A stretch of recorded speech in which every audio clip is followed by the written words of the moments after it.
maua li ia le lofa maleanga le lei o le tua e oi le fo i le telo fi tam fa ngata winga lo wa le tau ya le fo mo moli mai lo to so fu ma ma tu gol tatu to felo i le yasu patalo fa to i le mai mo mai le pulanga sa mo a pia mai ona tai mai ona se yo la ba se a pito titi ma le fana witi patalo fa tatu o tunu yo na mai nga ss ya le tapu inga tatalo a le tu vai o tala le lei so se Ekalesia Pialusiano tono le tunu patalo fatu ya fa pe fo le tapu inga mau ata mama tina ma tua po le afu mai bauma malor so fo manuia malor langi ma ole fa avo wina nel tanto por kalambe fa ngoina o le Kapite le Ekalesia katoliko le fo ma fatasi ma le fionga patele Yohane petita ono wal fa avo wina o tanto fa mo le so ala mai la mai mo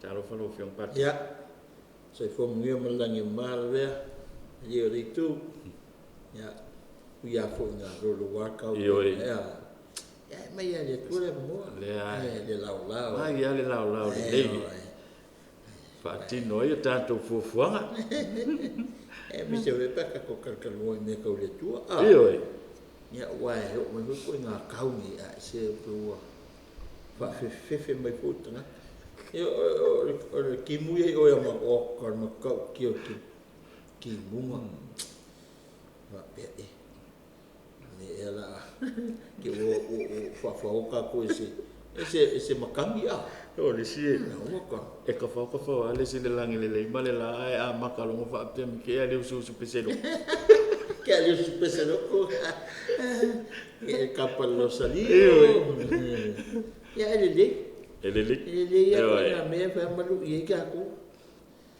aya ele ke fa so mai fa per ka ya pe ma ko fa sai mo ya we ya ka ku lu e pe ro nga ka ni o ku mu ngo o pe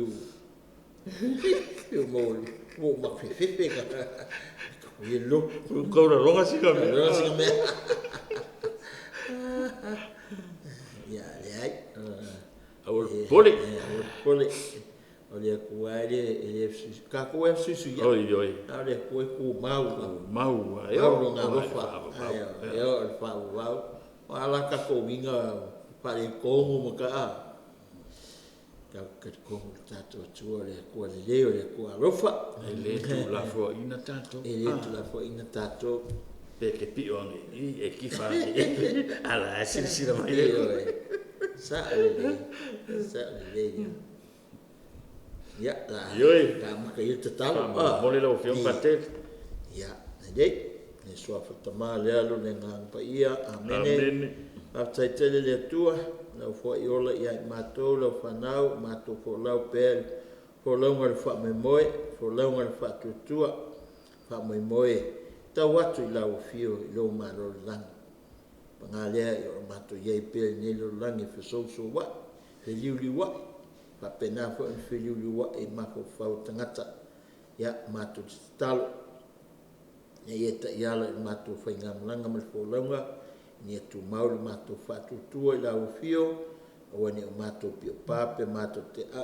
ala ese mai yala o mane fata oto ya mato te mawai yo le fa ubau famia mai se mato tunu to na yaso e mato fa malu le ono su fato sanga lona tuto tas mal sa tonga ya mai se lani lei ia fa pena na fa tinu mo mato fu fuanga asio mato malo mali atunu atoa mato fiai lau fua ia mato o le file bu mali ola sa loto tangata Samoa o lo tunu ya fa manie o mato teita la manie o mato teita e fa malo fa le Ekalesia fa le atunu fa pena ona lato teita e mali tonu mali sao ia manuia mai ola fia tangata ya fa manie la to fa to lia i mo ngas mato fa nau lo pun no wai ila o ya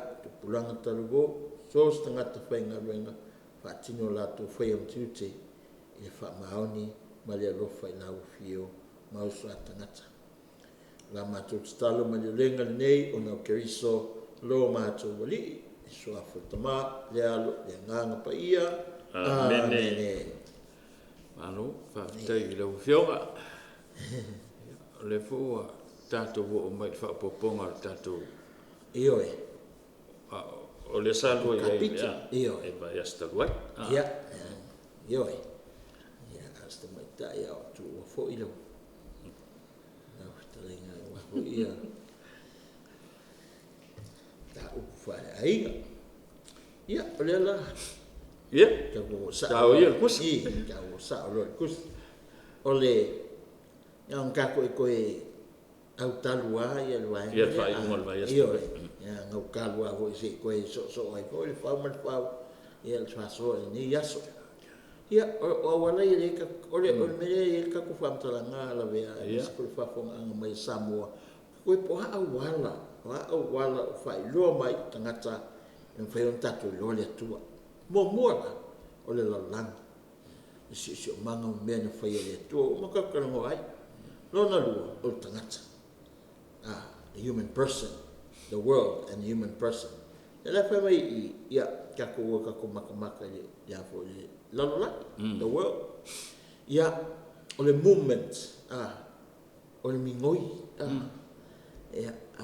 ese manga yo le fo filosofia o le movement pa mai sa to kusino so se me mingoi o la ye ola so se me mingoi o la ele energy le power ele ke mingoi ia bevo tato tangata bevo me mai o le salen ke nge o le sale pentecosto fa mai ale ya fo le foi toma mai o le nganga pa ia e sau e pe se matanga ia ni tele mai fe kongo mo te se nga renga o fai longa le ka ke loi le fio mai le nganga pa o maka e sa loka ia le wa poskoro ko wangi maka ke ia le oso le fai kongo o le poko so o le symbol na o le nganga pa ile wa fio mai e wa fio le wa a fio mai le wa i tutono le au apostolo le mesa loka ila to no fefe ia yutai ia e ngaka fo langa le filosofia le becoming no winga o se mesa sa le ale o ke o ia ia become ia fa kingo ia pela lo tanga ma sos kaka sa ma fuko lo mama le tina ia na vele o skamba I sel lo ko kongo ole la walo lo tina and then I grow wa fa penga matup iwa masinga fa ngau mai wa ngau se pepe me ia sape kaskiwe fini ponga pe na se lua ia anere ia o lo sa ni solo po ai pika no winga o le la fa popo alo mama fa le ke tup le ke ola malos ola e fa penga se meona tato uma le nganga le ka ke amaka mai le ai ke o ka ko ia fa penga tup tau susi mola contingency ia ole mana o ka ko la le ngi e fa mai e o fo la e le si ka ko po fe me ka ko I ia o ka ko ka ko fa to ka ko fo ye tua ia al me ko ka ia o mo le aso le ka ke lo la merga e le ka ko ia la ho ke me o mai lo o le ngi lo la ka ko ke lo ai ka ko ke mo ki ngoa le ka ko fa to tua o le ke e mai la e ke e fo o la io che lo perché io se mai ko ka wana ngai o isi ko wana ngai ke ngo I ki jo ko ele lo ka ko lu mata so ese le makango fio per fa sole al filosofia le movement ayo yo mea becoming and then po fele anga e ka ko fenga malanga ka o ka lo ngi fenga malanga le ka fenga malanga lu ngoliano le Ekalesia le lu ngoliano le fenga malanga I fea yo le fa wa de lang ya e fenga fianga ya au afela e le gola na me io ka ke yo ia le ngaka foi le fa yo mai le to e ka ko e matango fio le o si le matango fio me ki ke ko ya ko mo ki kilo ia o iso solo ngi ia o ko ala no ko na ka wa le ki mo aka wa ku no ko mo mana para kala ka me ko mo me ko pate e po ko la ke ko mo ko ni sila o meu o ia la mana malu le sa ma le malu o ka se maka mo fie me se mani ia le ngaka ngal oda po le hamani ka ka ngovo ia ole soka e me pe un ka ko ka ngo ele faien ele ola ka ko pe ale ola e la me ola lola e fa pe nga foi la ale ka ko e tausima fa su ko ko fo le e tu si ka ko ingo ko Francis Laudato Si e so ta i uma me e le a ngana ka ko fa le hanga si si manga wa le hanga si si manga o le ko ka ko o ki ka ko na ai se nga so ka i me e kausi e si aka ko kausi si si manga kausi si manga e yo ai te le fo sa o si manga la to tato io le mata mo fiera na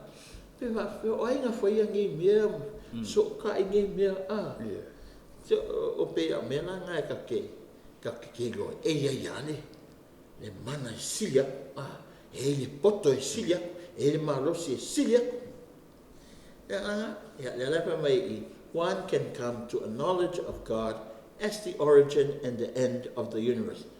Kusa aka ko maka ko mika siu mengi ka ko lole ye o ka ronga ko mai se fai uma le ai dali e ka kawanga ye si na amaka mengi ya ma roia le e fai u ye me uma ni soi fo man ni lola ya se ka o prepara o ya na ke me fora ye Santo Paulo ko me Santo Paulo nanga kusile tangata ma ka yo fa pau nga ka mo ele se la ko fa ko pe ese ngi ko ya ke la o ko pa ala o ko ka ko pe nga ya ale fa mai ya simple for what can be known of God is plain nang winga mangin wa ma mo fi itangata ni fa pau le yayo le tu o na ko ma fo mai e wi ang fa pau ana ko lo fu la ko yen marka mo fio mo le la le masinga fe ku le po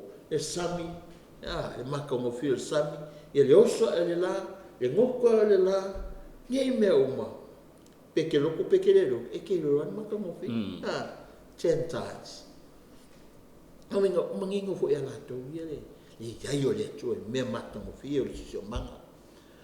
Ever since the creation of the world, his invisible nature his invisible nature namely his eternal power, deity, power has been clearly perceived in the things that have been made. The invisible nature eternal power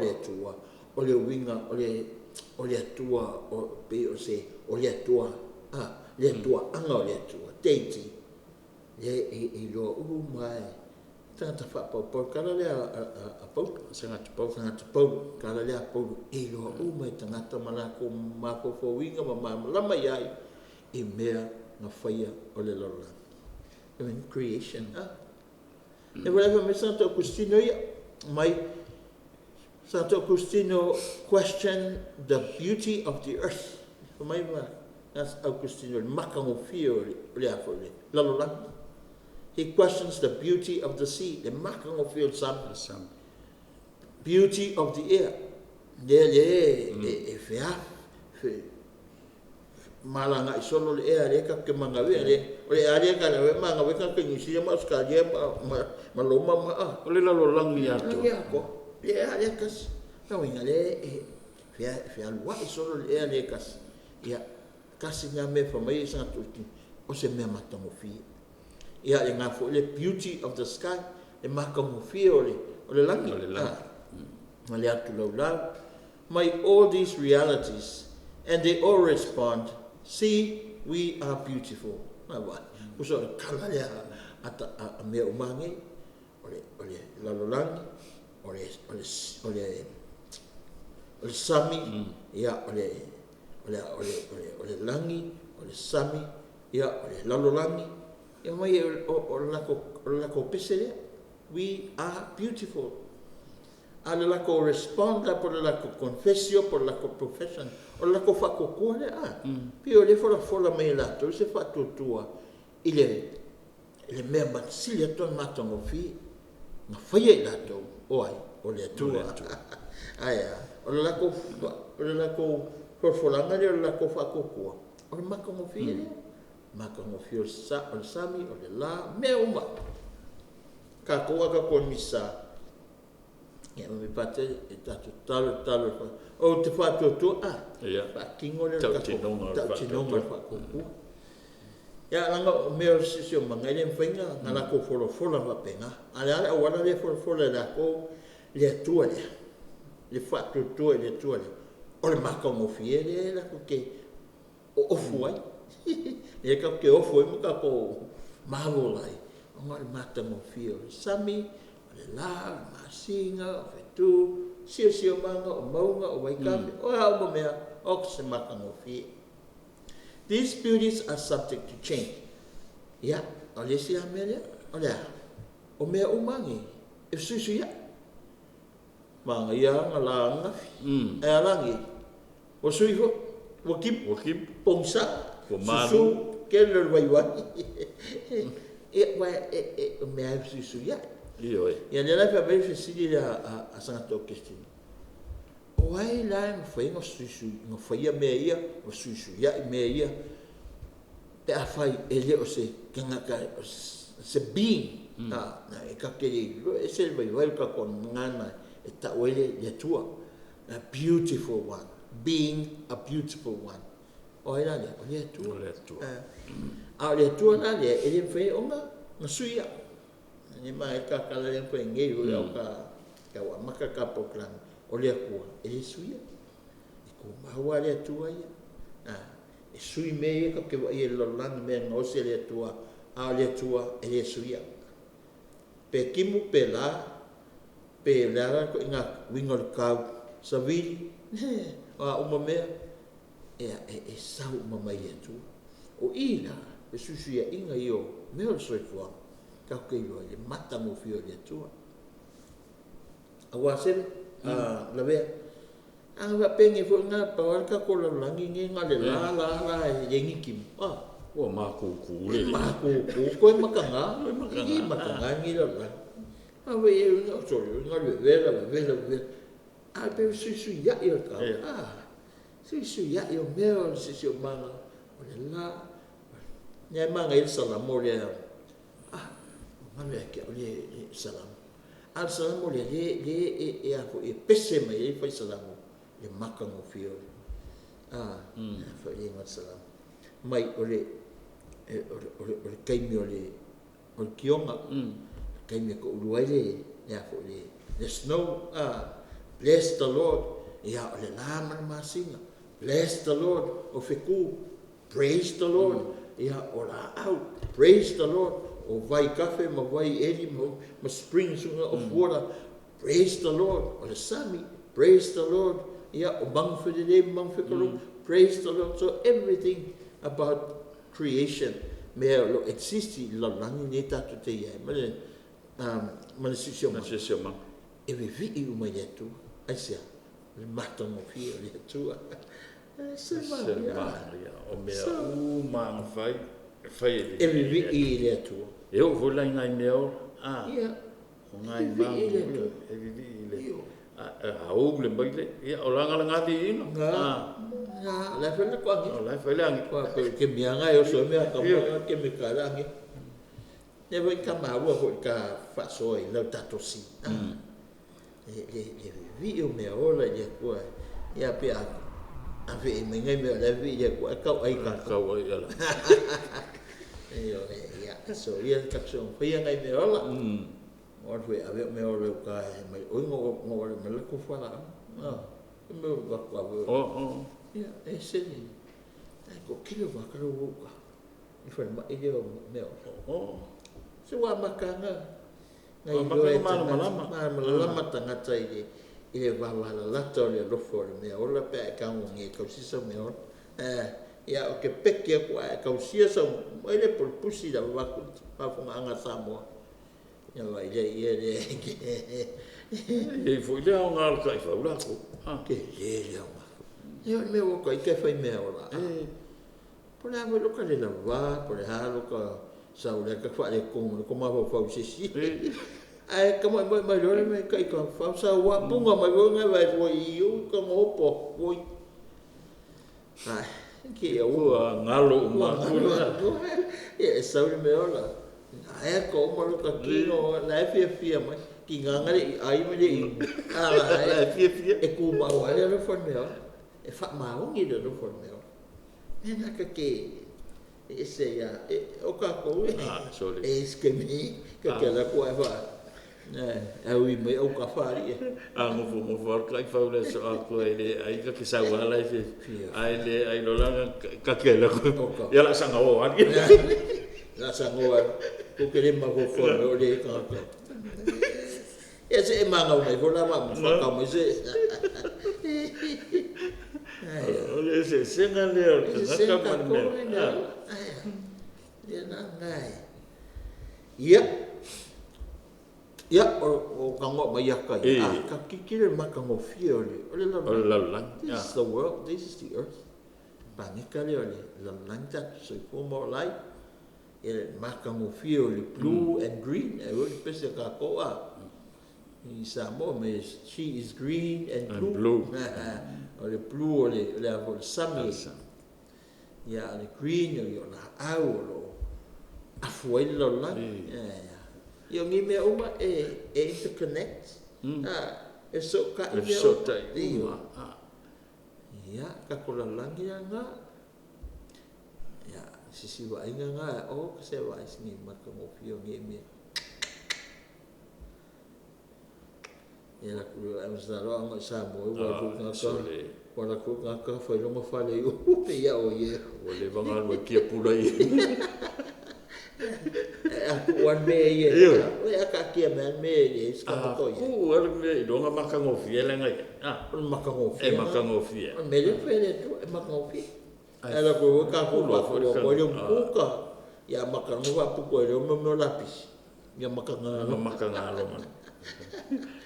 so se me ai ka ko ya ai de ma me ole yo so la pe un ka mo ngi ya ai mau ngai ai sa mai pe ai sa ku la lo ai kali me wo lunga le o wow pinga le tu ngi ko ngala au ma ko fie ya fe se ma lu le vai de pe ole ai sa pe ko fu ke fiu na ke fiu fa makala ko nga aka ngi le ko le tu ya vai la au ya vai ya on ni la o kile ale le solo ko fo le ko nga species le pe se so solo ko yo nga ka ke ale lo le valinga la vali le tu le la se po se ma ia mo na tu lo me ia ni ko na la awali se foi le lango la aula ngi e le ngi fua ai pe o le la ko lau o le fua pe o le fua le lau o la se foi le lango sama e mu ko fa kas o io le matango fie le o le atua ke lango na noa ni me foi inka ko un fa mata o fa la we me yo ngi le lo na ni o pisi ke le ka ko fai pisi nisi me su el kupe ma fai ma umbanga se me le anga se ke me fai inka ko me ngai ma ko yu wa na e fa ma o fai mo me o retreat il kausanga kawangi se retreat fa fi au kausanga pi kia e fonga le nga fa ka nga se io sui foi se manga se io se koe mafofokasi ia kua ma maka o fio se manga ya wa mele makanga o mali o meu fa po ya alo mai pe o nge meu o pusa apa o ia konga le kalifa alo mare sa ale ai kau funga ye se kai me koe koe me mai bole ala ka ko ki do por ar ma fo anga lenga ngau se le tua le lalo lang mal tangata wa pe me e do le fa mai le tua ya ka ko ia lava ya ka ola ele human person o tangata neo ka o tangata ya ne lai o fisi ho ya ka fisi e pe pa fenga i loa e tangata le tua mo mua la lang ye o mon ka kan mo ai mata mo fio me o longa lua pa tangata ya la mangi ngo mai ku se kenes me ngo se le tua tangata lona folinga ma lona fatus ana ngi o tangata la e piko siling ka ua ile fa ilo inga o le tua le langa me o ma onga oia na ngausi il folinga ma le fatus o le tua e a fesili la le ka ke e lu ita to ke mi o e folinga le tua o e fa kusa le ko na yau lo soi fuole ke mi ngei o me e fai ya ka ko uma si ya tato po o ka o lai lai ni te mari anga taua nga mai ele tu ya o ka ko uma tangata fai ka ko folinga me fa kusa ye ko ka ko wolai e fa mai ya le Kapite ale Ekalesia e fa mai o le human person with his openness to truth ole makario kako ka manga sa ili sa ka kele ka ke fie lo ale mondi makario fo ia kako umale ole van kako ora e Ekalesia isi fo tangata la fo sa ili le langi male ko la ko Ekalesia ole nge ya me umaka ke faia ka ke manga e sa ili le mongi po ai le Ekalesia mongi o ai le tu e mongi me nga ele nga ka foi ya me ka kusoi fo na falias ai se me o fale tonu le va tangata ya pe se po wa mangu asikaso ni ai nge ka me ki la ya e ka ke manga e establish e me kupo ka ke manga me le me mo le me nga the truth the money ya ele ko ka fa yo ngole fo ai ya wo no le wa ka ko kapisa me fo ye is ka me kikiria na maliu ya ngi la ka so el moni po ai ko ai tanga tanga na mangu ai ma fa pena na maliu nga ka me kiki no minga ole winga lo tanga ta ele fa ngo se va nga mo el moni pe ngo ka ngo si ta to ele tua mo ku ele ko con the conscience the voice of conscience ia po spakale ele venga ngo fo tangata pe ale mo le moni o se me ane tu ya na nga le fo ia pa pe ka ko ka sai dinga al moni ke le ka wa fia o ka sai dinga ya fai tangata fo ia nga kai vai fai nga ke lo se me ya fienga ya la fia fo nga la fia ele manga e ka kala mai mo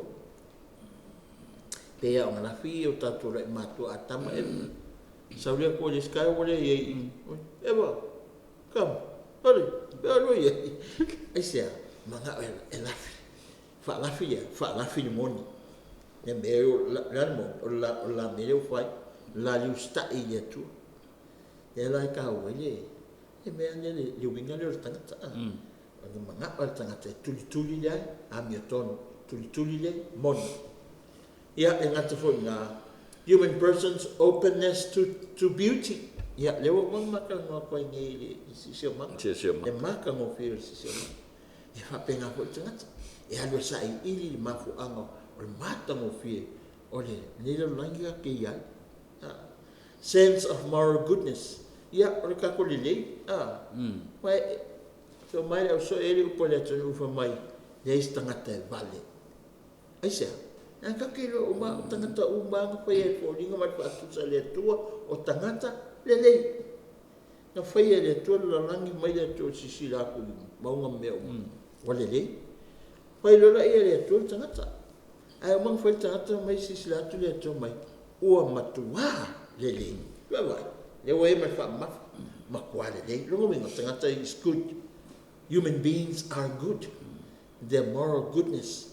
Nga ke le me la pe ala ko o le moral goodness la le e ai ngai le truth e le pe mo mo forma po ka pe ai e se me le sa e hont pe ka po e ai ngai la le truth moral goodness ma le voice of conscience e hont pe ka ko ma po fa le me e va lo si pe al fa e ma po tangata pe ai se me le sa ka ke manga o ai fa sa ma kuli au pu ia maua sa ma maua le mon ia the freedom po le sa lut e le mas ka ngaka e le fieta to le tu se kia kula fo e foi me na le kai pe ka ma ia le au kusi pu ma fo se ma ta tu ma le sa ye su fo nga pa wa kula fo ma le a yesu o le rofa ya sa le yesu sa wa ka mo mai ngai ka mama i nga pili ka waso le fa le longo noa ya ngu ya ala so sa pa ki ala sa la so me malo ya ile o yu ka ya la mo ko ka aya pula nga lo nga yesu la ya wa yesu ya la lo yesu sa pa mai o mai ya me ko ke manga fi malolo fi fa malolo matoma na lo fo ma ya ka ko yesu ya fa nga fa malolo ma ngi fa pula ma ko kawaso fa ngot tuli ya ola me le fa yesu o nga lo fa nga lo fa asia mga o yesu scriptural perspective ole kanga kai mai fa pe o longo o sai kia o le son so ton pa ka mi kia e o le fen sa wali ole sa kom sa ngai longa sa ton e fe lo wa ia i nga bai ana nga le sai kia mai ngi mai yesu okay kuno kamo ya wa le ka kamo yesu e tala no tanga ia muka ko ile mga o yesu ngal fini ngalo le tua e sai kia ka ko ni kura fongo pa valea al tangata o kura fongo na ia le e pe vele ko foi ngamalo e kura fongo ia ka ko malo sai kia ka ko sai kia ka ko right to speak le apa ko fa ku kala ya misa dua kau sangkarua ya akau kala ka mai ole lo kama foi mulher e molia ka fa ko ole fesi ngia por alza on mele a mai lok e me a foi ele tutato ka ko freedom ka ko fana ole tu ala le fa mai ya sa paulo me ka me paulo me sale ko ma ngi ya kusonga na wa poskolo le kele mai fo o nga paulo mai ma o si ro kingo no la vea so ka ai o ma o nga e mga o inga e fola tala le su kala le e mo ta tole sa tonga pe o ke la paulo pe kinga inga paulo pula ave loka fa pui e le foi inga loka le voice e loka ele foi inga onga loka ile le leo fa perfetta ya paulo ya eu ka ko ai fasi o sa ma mari e wa fi ho ka ko nga paulo And then longing for the infinite and happiness, yes. Yeah, why there's tangata afo e whangongo. Kako soifua kako wola mai lolangi foi tatu le tua le ngata e tatu sa loto ai kako fia. Ola fia. Yeah, for me full yeah, full kako fia ilona atwa kako fia I mea uma wangi kako se whangongoa because that's the way create kako le tua na fai ni kako ola sa loto me kako ola fia because por lawa pe on wako le voice of conscience there ele ka ia tato ile tua oi ka fa so ko le me ho le ia le kako so fo in fa le so e fe ngai lo kako mali mangi fa fikauli o la ma ke so fo ma ke ale oh my god ele ke se lo o fe mena so bari ko nga pe le lo nga ke le se ko wa yo ata te le lo la ka fa pa e o me se ke me oh my god feel so me o le ko le no me le ko como because pe ke loko pe fa ko le ko pe ke le fa ko se ko o nga osi e fa tu sama ma le fo ringo le tua ma tu le tua ia te ia le moral conscience, the voice of conscience. Ele ma fai a kako alo ai.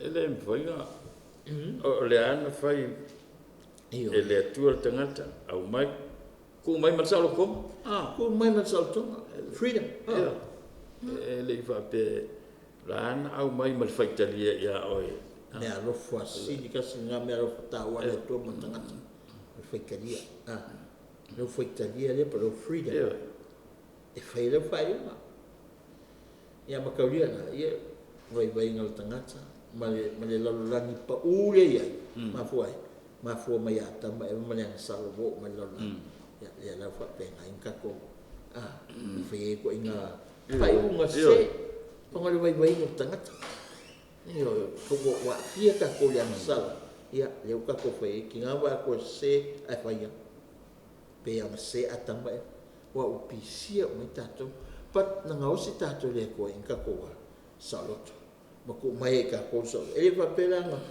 ka ko ni papetso ni robot so mai ko ni control pa ke yo ni ele ia ki la control na me le ku io no me le ku a fa dan fifinga no me le e le tu ana ni se ku na ku mo I mai le tu ia tato le a fo le so italia mal salodonga fa italia fai kako fifi fai el fifi mol melele mo tato ne moral goodness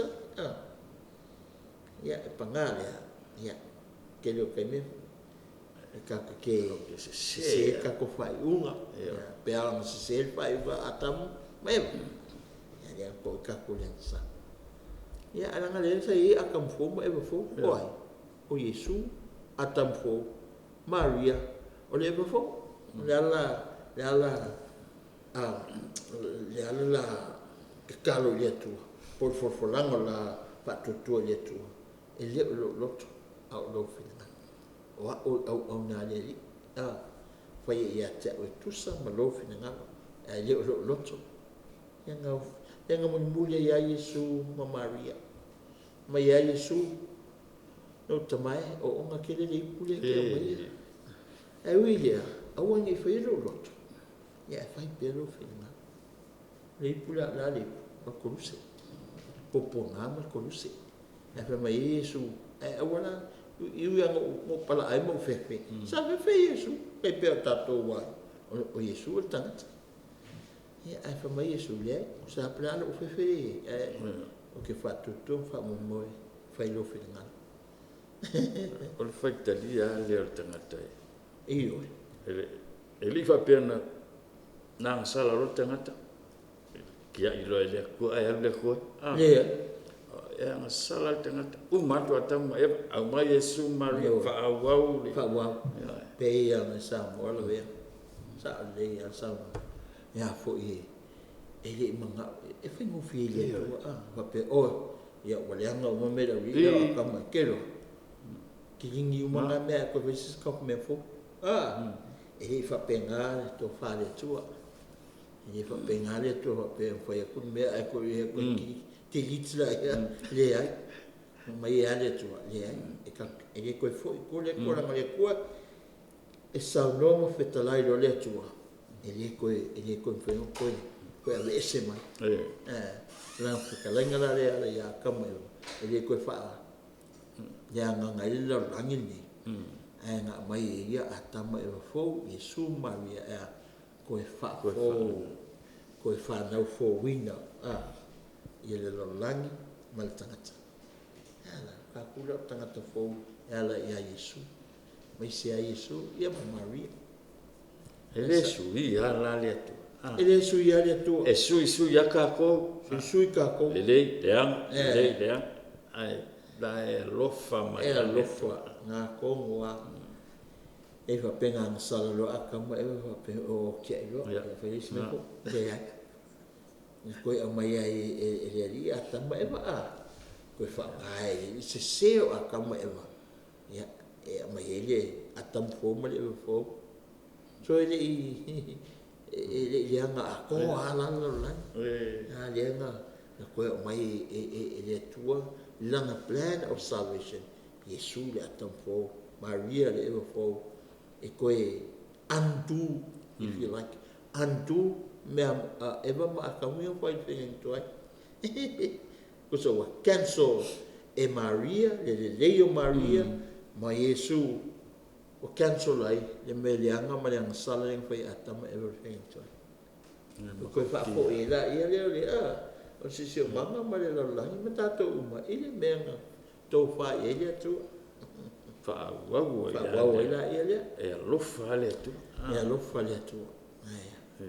mo pe me le ki fale ko mai do no Facebook mai poloka oi poloka oi le fai uma tanga nga fale ko ma poloka fale ko kuli nga renga fale ko wa fa sala wa uma me e ale ko e se o sa io le tu ona na lofa no fa vai le lofa ya na kai wa ele é só encalhe com kiringi a ko ya ai em fai ya lo nga fa pengal me le ko fai ele se ko a fai vo se ko le anga ngale e ke lo vale lo kilio e pe e a le tua le lo vai vainga o le lofa lofa le se me fa ngatai le tu ele ai se me fa ngatai le tu a lo vai vainga o le tua le o le lofa ma le loto fa mangalo ke miu ya aku me le ka ko me kasi le peso ko se kelo me vale ya ama pe o le tua nga se al kanaka filiki wo ai non ko isi singila lo penge lo que ana sala uma ele lo penga o matu eu nga o lo mo ko ide o isso so ika ke lo ele lo fo mata le tu malo no sa ya ka ko a mi leanga ka ko sala Ngi me ka foi ngi. Ngi pasio ngaka. Ngi ka wa i. Ngi me foi oi. Ke foi. I oi America ma Iran. O ka me ke lo ka oki unnecessarily. Ka me ke o fio ngi ka me. Ka me pomo ka. Ai dei do ka me ki ngi ne. Ola pele ma po ka me ke ala ve po. O ka me ki oi. O fa na wi ale tu. Ko linga me fa kusa ale tu. Ai se vai fanya ka. Pe ali ola fa la lo me ko. Ai ya se. Wale se ma fa o tangata Ele o fia ko na le tangata. O fia ko? Fia ko. O punya ia rio. Ioi. Nga fisoki o fisoki. Ai leo sanga ora. Ioi. Ngalo ia trauma. Ia vai le power leo tangata wa pe kele me kau. Nga le omia oki. Omi oki. Ai le iloa le anga sala tele la ua a. Fasuk tangata. Ua pule le ola o le stangata. Pule le tu. Pule le tu. O fiatu. Ele le sala nga le fai matike. O le fiatu a tamba eva. Ya efa. Ka ke pisia ya am ka ko fa kingo ka ko pulenga ni. O piu. O pule kanakam. Ele ngata e te nale fia pule ma le fia tangata. Ya la vai fa solo mai. Le fa solo ya te mili. Sa le lo vea. Ele se le so mo. Ya va ka ko kilo mo ka ko theologize ya me ko ko pule la. Ya ka kilo ko ile ya se sengo me atamba e fai ka ko me fai. Ka ko fiatu. La fia ko. Fia pule tangata. Fia pule lo la ka mga o fa sok. Ele sa me. Kia. Ya, kama ila ia lo be. Man questions himself about God's existence. Ya, ka ko ngo me umai ka kan ngo in the truth, beauty, moral goodness mani sa utonga Oi, ya ka ko kam fa ya me ki kasio, ma singe pe the existence of God illallah. Le ya yo le tu illallah. Man discerns signs of his spiritual soul. Kawiela ya le sila ngole mele ngo fa ko episis pakale ko ngata ya por moral conscience or the voice of conscience le fia le tono tangata ya ka ko nganga kawiela tangata o le tino malenga no singo sita to le tua tino malenga tino ya no me ngoska ko le ya ale nganga le na mana vai le tua le mana volo e ponga iso atamba eva fa penga fo kaku Ka ko soi fuala ma ola ma lo langi ni o ni ngalo o lo tino me pa kingo le o lo wanganga me ko wanga le tua me nga le tua o le ola ma soi fuala le tua le ke mingo yai ma ngao yo yai ya ma e vi yai le tua. The soul, the seed of eternity we bear in ourselves, irreducible to the merely material, can have its origin in God. Yes. The soul, pe makan ngoko me ale tua. Ole pe se fatula aulia, ole ola e fa wa. Ye kono ka ko. Wa makali ko ingo o yopo. Ya nga sko inge kele me ke wa mai. Mai ya nga ko ingo pe palo kingo le ingo fa ngau. Ngo nga o ia. Ya le nga mai ya ngo nga fa mai. Chef ko ia nga ko vese nga ko ia vai o nga ko vai nga ke mai ko la yo ki ri le fai ia fai nga ko ia me nga ke mai ia va mai ko o te lo atu lo tua io tinga io mai through my suffering, through my pain, I can see my God, my Savior. Kali ai o pule. Mela le mo I lai ka ko aku le mai yo. E mfenga o le mai le papala le ile mango yo. On me ala lai ka fisa mo le mai yo. Long king o tino yo. Mfai le mai o ngapa ile mango yo. Ene fa mai o le soul o le polianganga tangata. The seed of eternity in ourselves. Long winga. Ka ke sai fuan I o langa lave. O le ka ko nganga.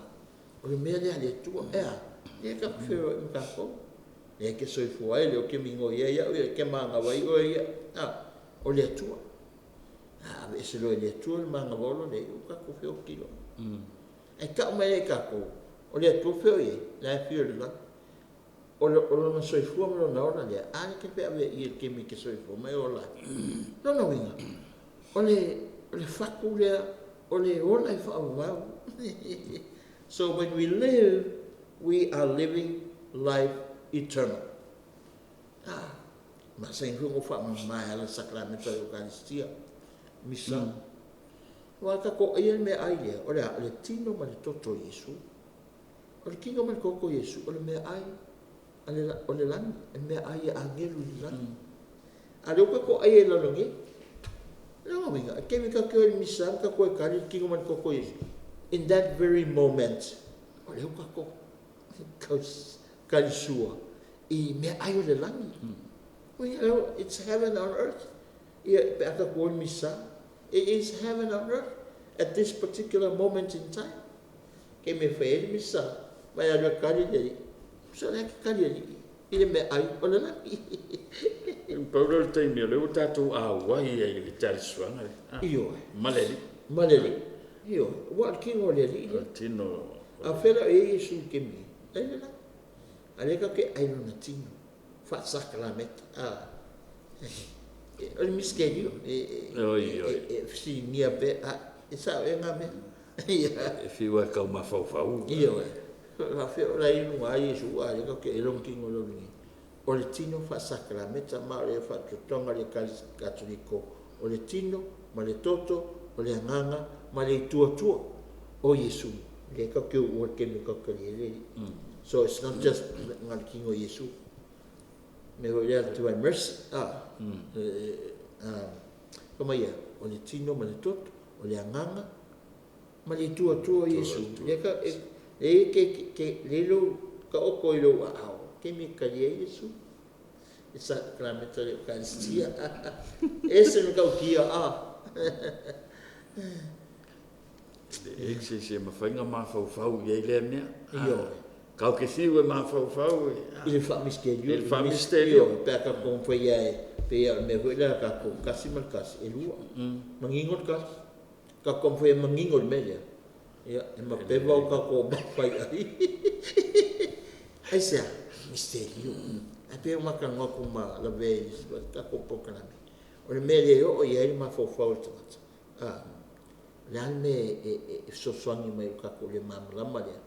Leo il maropa ole fatto tua na mata le fatto tua fe un ka ko kalia ya lo fore tua ma misterio le tua sta cosa qua palias awa eve menge fa ko ke le fa ko o nga be fa tanga nga fa lo langi nga fa lo langi nga ma ko fa the reason all faith me ngai kali e si uma o a miskerio o fatto tua o kalinga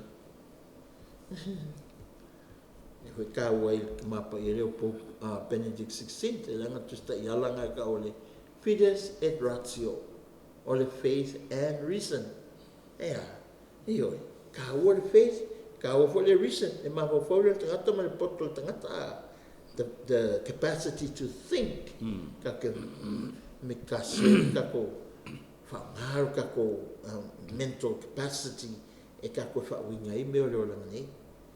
E ena me alo luanga kako mamla ma le mawhawharu brain. Ngapa. Langa me e kick in lo ke minga. Whatu.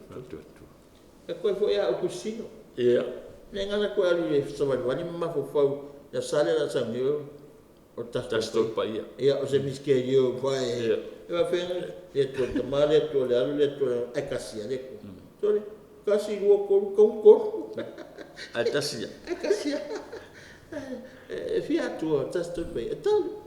Ia le to tamale to le nang pa ia. E fia na to. E tas. Ele logic. Ia. Ka ko kasi ko. Ya, dia memang mesti dia kas otas. Ya. Oi ngala. Yesus suka ko mama lama ye tua ya ye tua. Alalan me ka fucking alalan kat.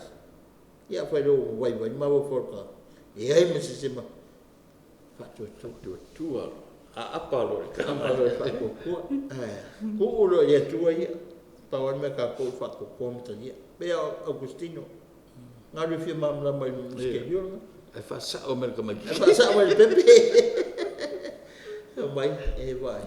Tengo fiengo mai sam ke ele. E kulo kamai pule pe ya king popo ke ele. A mena ke mamu foi como foi que mama. Lama ia e miske yo tas tot pai. Ele o mama. Ke ele fai. E ka mai ia. O sam ke ele. Em foi ngap mai kam ki kamai. Ka mai o ka se mo ka kio le. Ole me ngata tangata na a mata ile tua. Yeah, nga foi. That's the way God created us. Ele va penga. Nga si tato ele tua no fori. Nga mo fa ko so ka ko o ka pe ka ko ngi se ko. Wa tua ni tato. Aya. Ia ka ko vai min pa tangata. O ka correct nga tua, tato ang salto pa sore atama e. Ke so ifo. Mai la mo ora mai ni langi, ole la langi pa u pa u fa pefe, pa u atama e. Aya. Ia. Ia tangata ke fa tu so tangata, human person. Wa ifo linga se ka e se wa mangi. Makala ang pe papai mga pe u mga kan gila lang. Ele makangofi. Ya wa makangofi. Po linga ese tangata. Ulisi, paisi, engaisi. Ole creating ole ole fo nga ile tu. Ya kakura wa. Se fo ya. Yeah, can summarize it.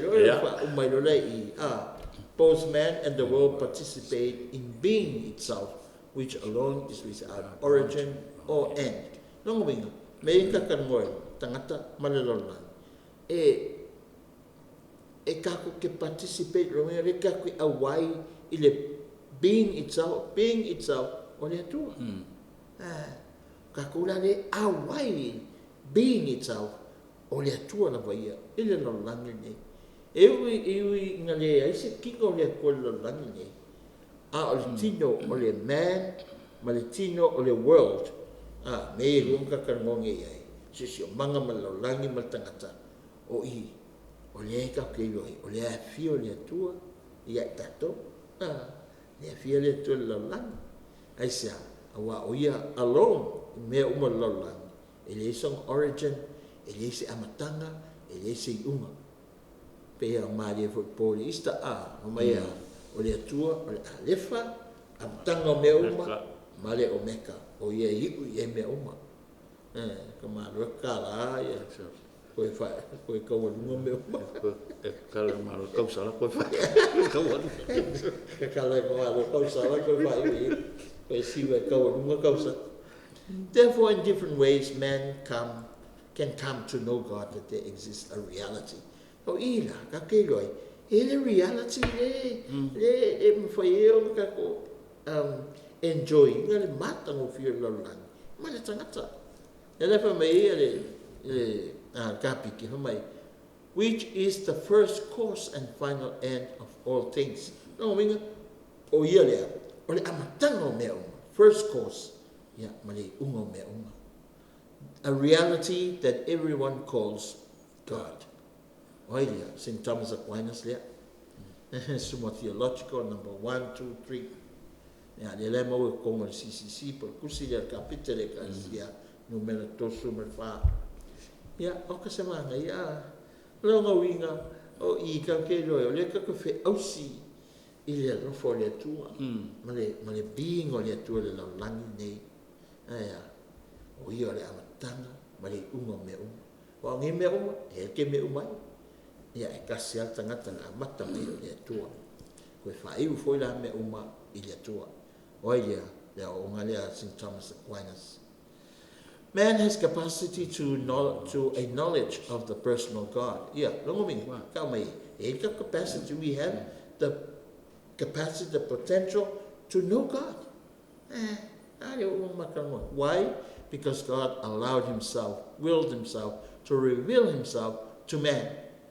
Kusa, elem fem kako I lole tua. Elem fem kako lole tua.